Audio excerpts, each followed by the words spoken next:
Students, हमारा जो topic चल रहा था फिज़िक्स का क्लास +1 का, यानी कि चैप्टर 2 यूनिट काइनेमेटिक्स में हम वेक्टर्स पढ़ रहे थे। हमारा टॉपिक चल रहा था resolution of a vector. Resolution vector क्या होता है? स्प्लिटिंग करनी, किसी भी सिंगल वेक्टर को टू और मोर वेक्टर्स में डिफरेंट डायरेक्शन में क्या करना, स्प्लिट करना। ऐसे स्प्लिट हो कि दोनों का इफेक्ट जो है सेम इफेक्ट हो जो सिंगल वेक्टर का है। जैसे अगर यहाँ पर वेलोसिटी v है, ठीक है, मैं कहूँगा इसको दो इसको रेजोल्यूट करो, जो रेजोल्यूशन करो इस वेक्टर को, ठीक है। तो मैं कहूँगा एक वेलोसिटी इधर होगी v x मान ली इस डायरेक्शन में, और एक वेलोसिटी v y डायरेक्शन में मान ली मैंने, ठीक है। बट ऐसे क्या होगा कि ये जो वेलोसिटी v है इसका थोड़ा सा इफेक्ट इधर भी होगा, थोड़ा सा इफेक्ट इधर भी होगा। यहाँ ऐसे ऐसे कह सकते हैं, यहाँ पर कोई ऑब्जेक्ट पड़ा था, हम उसकी वेलोसिटी इधर भी है और उसकी वेलोसिटी इधर भी है, तो वो ना तो इसकी वेलोसिटी इधर जाएगी ना इधर, तो उसका कंपोनेंट किधर जाएगा, इधर। तो ये उसका रिजल्टेंट होगा। तो इसका मतलब कह सकते हैं जो रिजल्टेंट है v is equal to, it is a sum of both the vectors, that is v x plus v y. So इसे कहते हैं रेजोल्यूट करना, मतलब रेजोल्यूशन करना मतलब स्प्लिट करना किसी भी रिजल्टेंट। जैसे अगर मैं r की बात करूँ तो r क्या है? r is a sum of a vector, this is a vector and this is b vector, because r is a resultant. तो इसे कहते हैं रेजोल्यूशन करना, ठीक है, resolution of a vector into two components. Clear है? तो अगर मैं बात करूँ रेक्टेंगुलर कंपोनेंट्स की, ठीक है ना, अगर हम उसको रेक्टेंगुलर कंपोनेंट्स में कैसे किसी वेक्टर को हम कर सकते हैं स्प्लिट, अगर हम उसमें right angles to each other, क्योंकि हमें पता है जो एक्स और वाई है दोनों राइट एंगल ईच अदर हैं। तो हमने क्या किया, देखो पढ़ लेते हैं। मैंने vector in plane is split into, plane में किसी भी प्लेन में वेक्टर अगर स्प्लिट किया जाए इनटू टू कंपोनेंट वेक्टर्स में, और दोनों right angle to each other हों, the component vectors are called rectangular component. Rectangular component कब कहेंगे? जब दो वेक्टर्स को ऐसे स्प्लिट किया जाए कि वो आपस में क्या हों, दोनों 90 डिग्री पे हों, ठीक है। तो आपको पता ही है, तो मान के चलते हैं, सपोज कर लो a vector represent by o r, a vector को हम रिप्रेजेंट कर रहे हैं ओ आर, ये हमारा रिजल्टेंट वेक्टर है।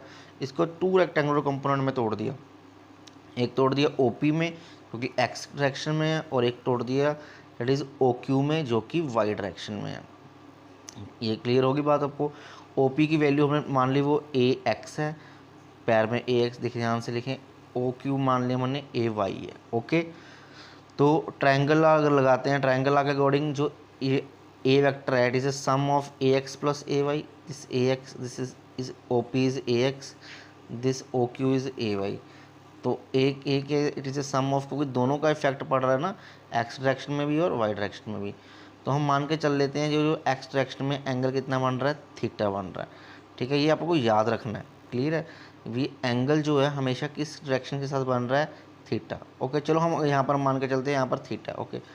तो हमें पता है जो ए एक्स है अगर हम उसको कार्टेशियन कोऑर्डिनेट्स में लिखें, जैसे आई कैप में लिखें, तो यहाँ पर ए एक्स आई कैप हो जाएगा, ए वाई जे का कुछ नहीं है। ये इन्होंने क्या किया है, ए वेक्टर की डायरेक्शन बताई हुई है। डायरेक्शन अगर पता लगनी हो तो कैसे, ए एक्स तो उसका मैग्नीट्यूड हो गया, तो इसको साथ दे दिया आई कैप, मतलब उसकी डायरेक्शन। ये कुछ नहीं है, बस इसको अपन उसको वेक्टर फॉर्म में लिखा उन्होंने, तो वेक्टर फॉर्म कहते हैं, क्लियर है।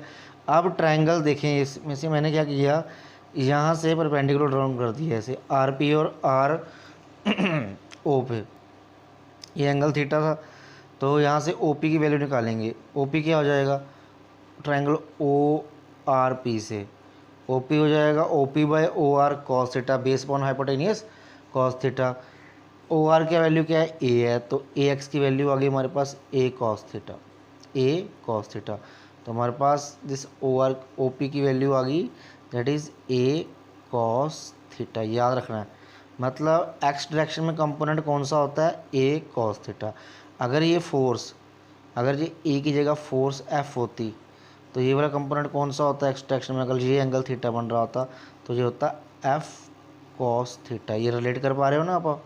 ऐसे हम किसी भी कंपोनेंट को रिजॉल्व कर सकते हैं टू, किसी भी वेक्टर को रिजॉल्व करते हो सकते हैं टू कंपोनेंट्स में। ऐसे जो ऊपर वाला कंपोनेंट है ये वाला, ये कैसे आ जाएगा, P R by O R, P R निकालना ना हमने, तो पी आर किसके इक्वल होगा, ओ आर साइन थीटा, यानी कि ए वाई की वैल्यू आ गई ए साइन थीटा। इसे कहते हैं रेक्टेंगुलर कंपोनेंट्स, क्लियर है। तो हमने दोनों कंपोनेंट्स को तोड़ लिया, ए एक्स आया ए कॉस थीटा, और जो ए वाई आया ए साइन थीटा, ये आपको ध्यान रखना है, याद रखना है, ठीक है। अब बात करते हैं यहाँ पर भी, अगर सपोज कर लो ये फोर्स कुछ भी है, एफ है या ए है, चलो ए ही मान के चल रहे हैं, तो इसकी वैल्यू इसका मैग्नीट्यूड का होगा, मैग्नीट्यूड निकालना होता है ना, इस वैल्यू का मैग्नीट्यूड ए का स्केयर, हम पाइथागोरस थ्योरम लगाओ, ए एक्स का स्केयर प्लस ए वाई का स्केयर, तो ए की वैल्यू कैसे आएगी, अगर हम दोनों कंपोनेंट्स को आपस में क्या कर देंगे, रूट ए स्केयर करेंगे प्लस ए स्केयर वाई करेंगे, तो हमारे पास किसकी वैल्यू आ जाएगी, इस ए की। इसे आप चेक भी कर सकते हैं, ठीक है, इसकी वैल्यूज़ लेके देख ले चाहे कोई भी, जैसे 100 मान के चलते हैं हम, क्या है हमारे पास 100 छोड़ो, आप ऐसे मान के चलते हैं कि ये 10 है, इसकी वैल्यू क्या है हमारे पास 10 है, ठीक है, और ये एंगल कोई भी मान के ले लो 30, इसकी वैल्यू क्या है 10, ए की वैल्यू मैंने ले ली है 10 और थीटा मैंने ले लिया 30।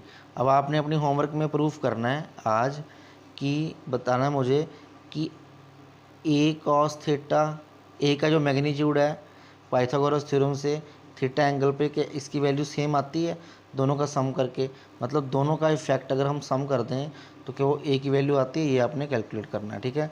और उसके बाद tan थीटा निकाल लिया डायरेक्शन के लिए, ए वाई अपॉन ए एक्स इस ट्राइंगल से निकाल सकते हैं, क्लियर है क्लियर है, ओके।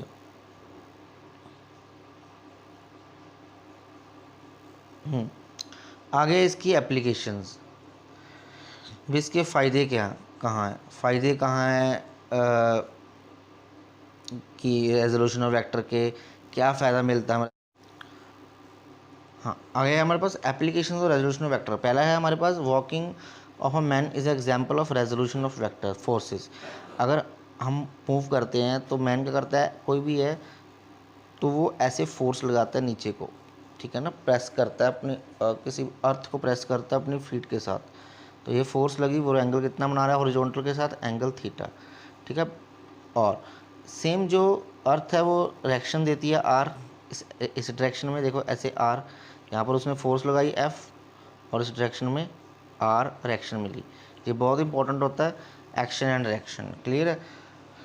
अब आर को हमने तो दो कंपोनेंट में रिजॉल्व कर लिया, आर को पहले किया इधर एंगल थीटा बना रहा है, क्योंकि अगर ये एंगल थीटा तो ये भी थीटा है, तो ये हो जाएगा हमारा आर कॉस थीटा, इस कंपोनेंट का इधर हो जाएगा आर साइन थीटा, क्लियर है।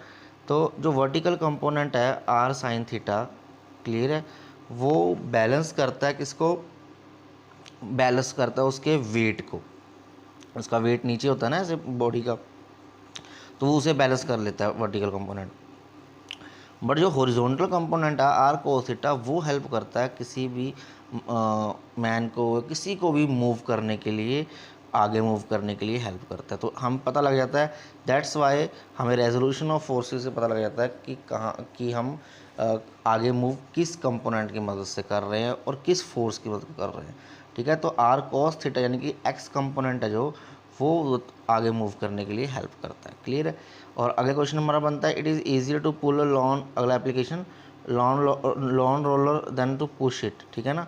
हमारे पास कहता है जो लॉन रोलर होता है, जो हमारे घर पे आपको देखा होगा बड़ा सारा, ठीक है, उसे पुल करना आसान होता है और पुश करना मुश्किल होता है। पुश करना मतलब हम उसे धक्का मारते हैं ऐसे दूर की ओर, पुल करना मतलब खींच रहे हैं उसे, वो खींचना आसान होता है, बट जो हम पुश करते हैं तो मुश्किल होता है, कि ऐसा क्यों, तो इसके लिए भी कंपोनेंट्स, रेक्टेंगुलर कंपोनेंट्स हेल्प करते हैं। देखें ध्यान से देखना इसे, अगर मैं इसके रेक्टेंगुलर कंपोनेंट्स की बात करूं, इसमें मैं पुलिंग कर रहा हूं, मतलब मैं बाहर की तरफ खींच रहा हूं, ऐसे बाहर की तरफ खींच रहा हूँ, ठीक है, पुल कर रहा हूँ, तो इसके दो कंपोनेंट हो गए फोर्स के, एक एफ कोस थीटा और एक एफ साइन थीटा, ये क्लियर है। और ये उसका वेट है उस ऑब्जेक्ट का। तो अगर मैं बात करूँ जो F cos theta, effective weight of roller, total weight of roller क्या होगा हमारे पास, टोटल वेट ऑफ रोलर क्या होगा यहाँ पे, अगर मैं बात करूँ तो इसमें टोटल वेट हो जाएगा दिस माइनस दिस, क्यों, दोनों ऑपोजिट हैं, क्लियर है। अगर ये 10 है और एफ कोस थीटा 5 है, तो नेट क्या वेट बचा उसका 5 बचा, तो इसमें हम माइनस किया हमने, क्लियर है। और ये हो गया effective horizontal pulling force, horizontal pulling force ये तो थी हमारी, ये वाली बैलेंस फोर्स, तो इफेक्टिव कौन सी बची हमारी, ये बची, क्लियर है, ओके। आगे है हमारे पास, it makes to roller to move forward, pushing में क्या है, इफेक्टिव वेट देखते हैं। पुशिंग में ऐसे पुश हो रहा है तो ये होगी फोर्स, तो इसके दो कंपोनेंट्स तोड़ेंगे ऐसे, एक एफ कॉस थीटा इधर वाली साइड और एक एफ साइन थीटा। ओके, तो अगर दो कंपोनेंट तोड़े तो इसका इफेक्टिव वेट क्या होगा, दिस, क्योंकि इफेक्टिव वेट की डायरेक्शन भी इधर है, एफ साइन थीटा की डायरेक्शन भी इधर है, तो दोनों प्लस हो जाएंगे। तो इस केस में पुशिंग के केस में क्या हो जाएगा कि हमारे को दो कंपोनेंट्स के साथ आगे बढ़ना पड़ेगा, मतलब कि दो कंपोनेंट्स को ओवरकम करना पड़ेगा। बट इस केस में एफ साइन थीटा तो नेगेटिव वैल्यू है और हमें ज़रूरत नहीं है उसकी, और वो डिक्रीज़ भी हो रहा है। तो इसी कारण जो पुलिंग है वो ईजी है और पुशिंग जो होती है वो थोड़ी सी मुश्किल होती है। क्लियर है?